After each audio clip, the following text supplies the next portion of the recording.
Hey everybody, hope y'all are doing well. So I just want to talk a little bit about the difference between ruling through manipulation and through actual creation. Because, I've been getting a little bit more active on Silk F's YouTube channel.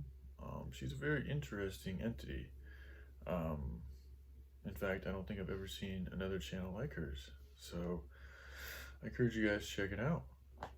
But she's come forth as a draconian girl speaking out.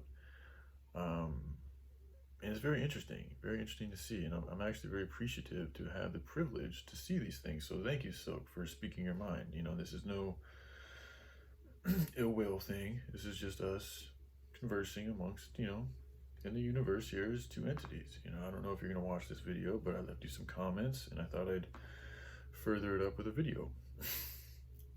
Because it is true.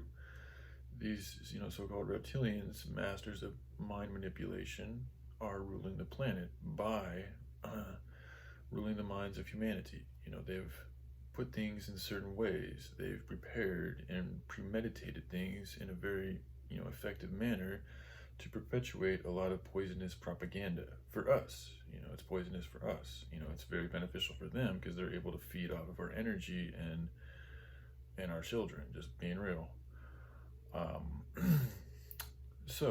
But they don't use it's manipulation tactics. It's copy and paste. They're not actually creating anything. They are, if you look at the whole effect of everything, their rulership is all about destruction. I mean, they keep, they get what they need, but at a very, very, very high cost. And is it what they need or is it what they want?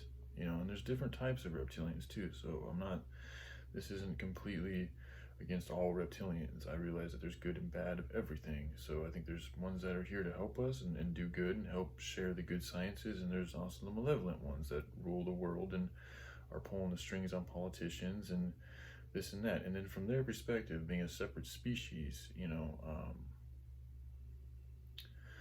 I see how they look at us as prey, and the way we view cattle and other animals is very similar. And I think by us continuing to live in that type of a way, it kind of gives them permission to act in the way that they do. So, again, they only have the power because we continue to give them the power. We are the real Most High children. We have the Most High power on this plane here.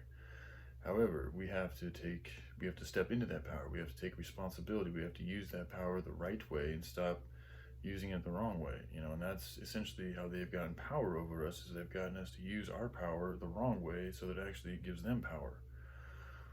So she's right. Yeah, they are in control of the world right now as far as the mentality of the human mind and resources and the way things are moved and distributed. And this COVID thing is more than likely, all behind them, because their greatest threat, in my opinion, is if humanity comes together in love, they're going to be energetically forced away.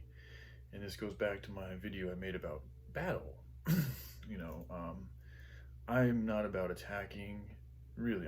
This is a war, so there is a time to attack when you have an enemy that is clearly, posing not just a threat, but they're actually causing significant damage, and they're not showing any signs of retreat or remorse or reproach.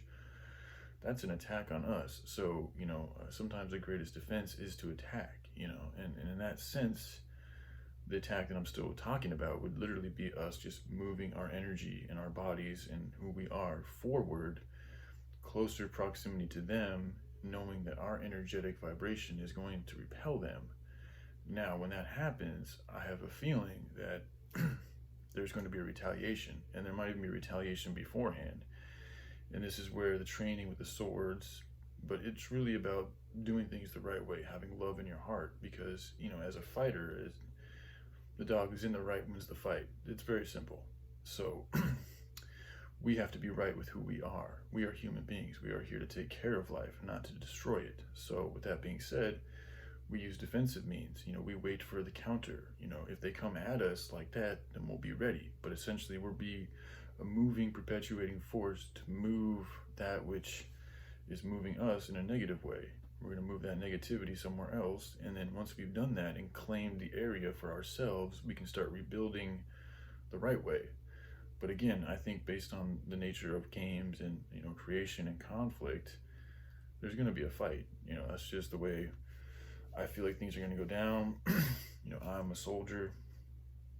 A lot of my friends are fighters and soldiers, and you know, my whole life, you know, the movies, all that stuff we've been fed and taught and learned about, you know, and you going into the Bible and the angels, and it's a spiritual battle, man. And if you look at movement, you know, being information and us being forms of movement, you know, going to battle, you know, moves and strikes and fighting for what's right, it really is a very high level of interaction and exchanging of energies. So there's a lot that's created, or there's a lot of stimulation, there's a lot of energy that is dispersed and changed and interflexed to help creation grow in a lot of different new ways. So the whole concept of battle, you know, is very powerful, you know, and I know it's been used here. You know, they've gotten humans to continue to kill each other for a long ass time, you know. And again, I'm not about seeking the blood. I just have this feeling in my heart that there is a battle that's going to be coming. The battle is actually already here, and there's stages to battle. And I think that now that we're getting out, we're beginning to realize that we have a very real threat right here in our country.